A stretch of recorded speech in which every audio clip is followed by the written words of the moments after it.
নজর রাখছি এই মুহূর্তে সবচাইতে চাঞ্চল্যকর খবরের দিকে। আদালতের কাজ সেরে বাড়ি ফেরার পথে আক্রান্ত মহিলা ল ক্লার্ক। আদালতের কাজ সেরে বাড়ি ফেরার পথে আক্রান্ত মহিলা ল ক্লার্ক ক্যানেল পাড়ের রাস্তায় 3 যুবক মহিলার পথ আটকে ধর্ষণের চেষ্টা চালায় বলে অভিযোগ। যদিও একটি 4 চাকার গাড়ির আলো রক্ষা করলো মহিলাকে। গাড়ির আলো দেখেই মহিলাকে ছেড়ে দিয়ে দুষ্কৃতীরা চম্পট দেয় বলে দাবি।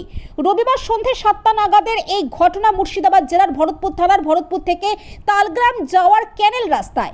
এই ঘটনায় এলাকায় ব্যাপক চাঞ্চল্য ছড়িয়েছে। মহিলাকে ভরতপুর গ্রামীণ হাসপাতালে চিকিৎসার জন্য নিয়ে আসা হয়, পরে কান্দি মহকুমা হাসপাতালে রেফার করা হয়েছে। এদিকে মহিলার কাছে অভিযোগ পেয়ে ভরতপুর থানার পুলিশ তদন্তে নেমেছে। ঘটনায় জড়িত সন্দেহে 3 যুবককে খুঁজছে পুলিশ জানিয়েছে 3 যুবককে শনাক্ত করে গ্রেফতার করার চেষ্টা চলছে। আমরা আবারও নজর রাখছি সেই খবরের দিকে। আদালতের কাজ সেরে বাড়ি ফেরার পথে আক্রান্ত মহিলা ল ক্লার্ক ক্যানেল পাড়ের রাস্তায় 3 যুবক মহিলার পথ আটকে ধর্ষণের চেষ্টা চালায় বলে অভিযোগ। ওই মহিলার বাড়ি ভরতপুর থানার বনমালীপুর গ্রামে। তিনি কান্দি মহকুমা আদালতের একটি আইনজীবীর কাছে মোহরির কাজ করেন। এদিন মহিলা জানান, এদিন আদালতের কাজ সেরে বাড়ি ফিরতে সন্ধে হয়ে গিয়েছিল। সন্ধ্যার পর ভরতপুর ব্লক মোড় স্টপেজে বাস থেকে নামি এরপর সাইকেলে চড়ে বাড়ির পথে রওনা দিই, কিন্তু রাস্তায় 3 যুবক আমার পথ আটকায়। ওরা প্রথমে আমাকে সাইকেল থেকে নামিয়ে ধস্তাধস্তি করতে থাকে। টর্চের আঘাত করা হয়, আমার মাথায় কানে চড় মারা হয়। এরপর আমার শ্লীলতা হানি করা হয়। ওই সময় একটি 4 চাকা গাড়ি আমাদের দিকে আসছিল। সেই গাড়ির আলো দেখতে পেয়ে আমাকে রাস্তাতেই ধাক্কা দিয়ে ফেলে পালায় 3 যুবক। এদিকে ঘটনার পর 4 চাকার যাত্রীরাই মহিলাকে উদ্ধার করে থানায় নিয়ে আসেন। পরে মহিলা পুলিশে অভিযোগ করেন। একজন পেশায় ল ক্লার্কে কাজ করি, অন্নব্রাই উকিলের কাছে। আমি একজন পেশায় ল ক্লার্ক, আমি কান্দি কোর্টে কাজ করি।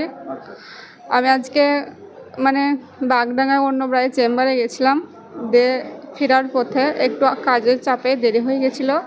আমার ভরতপুর ব্লকে সাইকেল ছিল। সাইকেলের পরে আমি বনমালীপুরের জন্য ক্যানেলের দিকে যাচ্ছিলাম।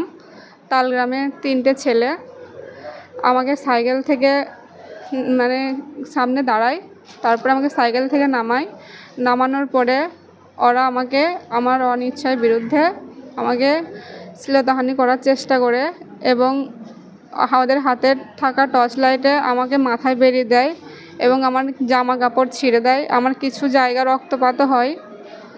তো যে 3 জন তোমাকে রাস্তা আটকিয়েছিল, এরা কি আপনার পূর্ব পরিচিত বা এদেরকে? না, ওদেরকে আমি এমনি চিনি না। আমি যখন তালগ্রাম দিয়ে আসতাম ভরতপুর, ওরা আমাকে মাঝে মাঝে ডিস্টার্ব করতো, টন কাটতো। সেটা কতদিন আগে থেকে আপনাকে ডিস্টার্ব করতো? ওরা আমাকে প্রায় 6 মাস 1 বছর আগে থেকে টোন কাটতো। প্রায় মাঝে মাঝে করতো, কারণ তো আমি প্রতিদিনই যাতায়াত করতাম তালগ্রাম থেকে। তো আপনি কাউকে জানিয়েছিলেন যে আপনাকে ডিস্টার্ব করতো? আমি আমার মাকে বলেছিলাম। আপনার মা তখন কি ব্যবস্থা নিয়েছিল বা কাউকে জানিয়েছিলেন? না, আমার মা ব্যবস্থা নেয়নি। আমার মা বলেছে যে এটা চুপ করে রেখে দাও, তুমি তো মেয়ে বিটে ছেলে, এখন কাউকে বলো না, দেখো 5 দিনের একদিন আর কিছু না বলতে পারে। তো ল ক্লার্কের যে আপনার কাজ কান্দি কোর্টে করছেন বলছেন, এটা কতদিন থেকে করছেন? এটা আমি 2 বছর ধরে করছি। 2 বছর ধরে করছেন। আপনি যার কাছে কাজ করেন ল ক্লার্কের, ওনাকে বলেছিলেন এই বিষয়ে কিছু? হ্যাঁ, বলেছি। উনি কি বলেছিলেন? উনি বলেছেন যে তুমি তো নিজেই পেশাধারী এক ল ক্লার্ক, তুমি নিজে রেফার লিখে তুমি থানাতে কমপ্লেন করো।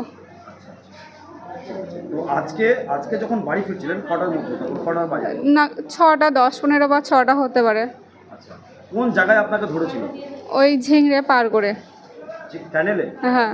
ক্যানেলে প্রথমে আপনার কি রাস্তা আটকিয়েছিল? হ্যাঁ। রাস্তা কি বলছিল? আর রাস্তা আটকে বলেছিল যে তোকে আজকে সুযোগ পেয়েছি, কোনোদিন সুযোগ পাইনি, এইরকম বলছিল। তারপরে আমাকে বলছিল আজকে তোকে নষ্ট করে দেবো, হ্যানা তানা এসব বলছিল। আপনি কিভাবে রক্ষা পেলেন?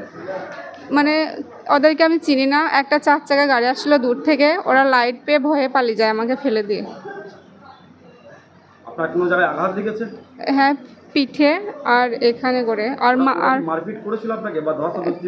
হ্যাঁ, ধস্তাধস্তি করেছিল, কানসুরাতে চড় মেরেছিল এবং ওদের হাতে একটা টর্চ লাইট ছিল, মাথার বাঁ সাইডে বেরিয়ে দিয়েছে। তো আপনি এখন কি চাইছেন? আমি এদের জন্য চরম শাস্তি চাই, আইন ওদের ব্যবস্থা নেই।